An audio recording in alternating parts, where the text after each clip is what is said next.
നോമ്പ് തുറക്കുന്ന ടൈമിൽ എണ്ണയിലൊന്നും മുക്കി പൊരിച്ചെടുക്കാത്ത ഒരു അടിപൊളി പലഹാരം ട്രൈ ചെയ്ത് നോക്കാം അല്ലേ. അതിന് വേണ്ടിയിട്ട് പാനിലേക്ക് ഓയിൽ ഒഴിച്ച് കൊടുത്തിട്ടുണ്ട്. മസാല തേച്ച് വെച്ചിട്ടുള്ള ചിക്കൻ അതിലേക്ക് ഇട്ട് ഒന്ന് അടച്ച് വെച്ചൊരു 10 മിനിറ്റ് കുക്ക് ചെയ്തെടുക്കുക. 10 മിനിറ്റ് ആകുമ്പോഴേക്കും അതൊക്കെ നന്നായിട്ട് കുക്കായി വന്നിട്ടുണ്ട്. ഇനി അതൊന്ന് മാറ്റി വെച്ചിട്ട് ഒരു ബൗളിലേക്ക് ചെറുതായിട്ട് കട്ടിയുള്ള ക്യാപ്സിക്കും ക്യാരറ്റും സവാളയും മല്ലിയിലയും നേരത്തെ റെഡിയാക്കി വെച്ചിട്ടുള്ള ചിക്കനും മയോണിസും കൂടി ചേർത്ത് കൊടുക്കുന്നുണ്ട്. ഹോം മെയ്ഡ് മയോണിസാണ് കേട്ടോ.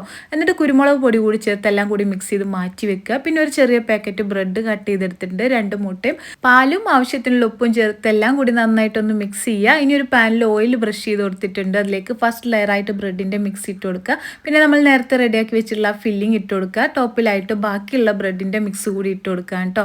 എല്ലാം നല്ലതുപോലെ അതിൻ്റെ ടോപ്പിലായിട്ടൊന്ന് ഇട്ട് കൊടുക്കുക. പിന്നെ ഫ്രൈ ചെയ്ത് വെച്ചിട്ടുള്ള ചിക്കനും മല്ലിയിലും ക്യാപ്സിക്കും ഒക്കെ ഇതിൻ്റെ ടോപ്പിലായിട്ടൊന്ന് ഇട്ട് കൊടുക്കുന്നുണ്ട്. അടച്ച് വെച്ചൊരു 20 മിനിറ്റ് ലോ ഫ്ലെയിമിൽ കുക്ക് ചെയ്തെടുക്കുക. അതിന് ശേഷം ഒരു പാനിലേക്ക് മറിച്ചിട്ട് ഒരു 10 മിനിറ്റ് കൂടി കുക്ക് ചെയ്തെടുക്കുക കേട്ടോ.